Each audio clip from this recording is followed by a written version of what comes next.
part 3 video of punctuation marks. Hope you all are listening to the lessons, copying the notes and doing your worksheets.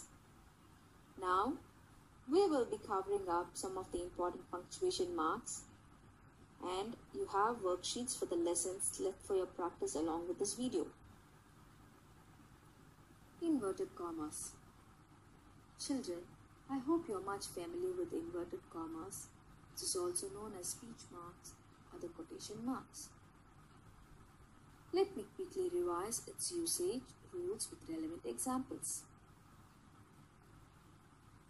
Inverted commas are used to introduce the speech or the words spoken by someone, verbally or in written.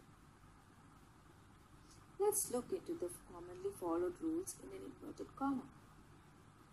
For example, if the reporting clause is before the direct speech, we write a comma before the direct speech, and we write the exact spoken words inside the inverted comma. We also capitalize the first letter of the direct speech, and finally we write a full stop or any other terminal punctuation, that is the question mark or the exclamation mark, before closing the inverted commas. For example, he said, let's go to the cinema. Here, he said is the reporting clause. So we place a comma before the reporting clause and we place the direct speech inside the quotation marks, that is the inverted commas. We also capitalize the first letter of the direct speech, that is L, and we place a full stop before closing the quotes. If you see the next two examples, that is for the terminal punctuation, that is question mark and the exclamation mark, we place the terminal punctuation before we close the quotes. Next, we have the rules for the direct speech, that is the reporting clause after the direct speech. For example, let's go to the cinema. He said. Here, the direct speech is placed within the quotes. The first letter is capitalized.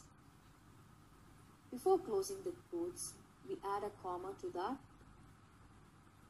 Then, we place a full stop after the reporting clause.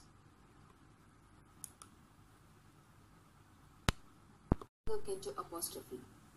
Children, since we have already learned apostrophe in detail the last semester, I would like to give a short revision for you to recollect what is apostrophe. An apostrophe is used in two different ways. One is called the contraction and the other one is possession. In the contraction, the apostrophe replaces the letter that have been removed. For example, do not, don't, were not, weren't. Here, we remove the letter O and place an apostrophe in order to contract the word. Next, we have the possession. The possession apostrophe carries certain rules. For example, if the noun is singular, we place the apostrophe before S. For example, my dad's shoe is missing. Here the noun dad is singular, so we place the apostrophe showing the possession before the S. Next, if the noun is plural, we place the apostrophe after S. For example, the boys' moms are watching the soccer. Here the boys is plural, so we place the apostrophe after S. Next, if the noun itself is plural, then there is no apostrophe. For example, the men are watching cricket. Here the word men is already a plural and it doesn't need an apostrophe S. Have brackets. Children, I am sure that you all would have seen these brackets used in a sentence.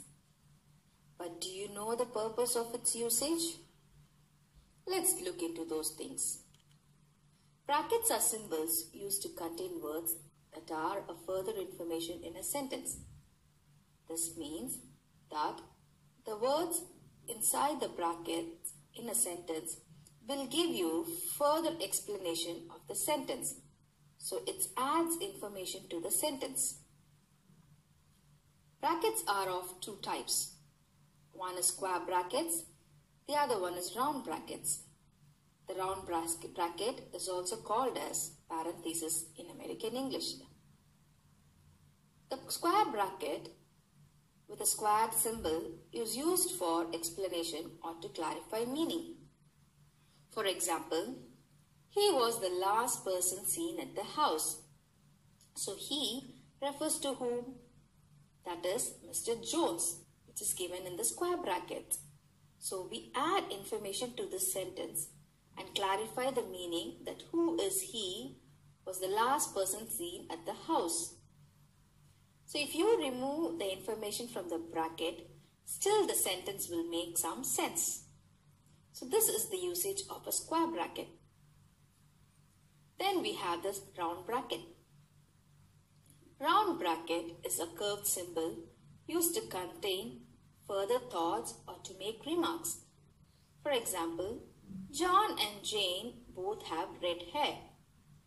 This is a general statement saying that John and Jane, they both have red hairs.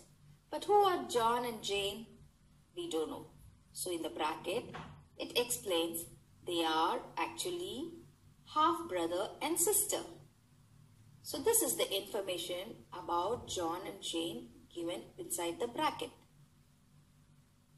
These brackets could also be replaced by a comma without changing the meaning in most cases.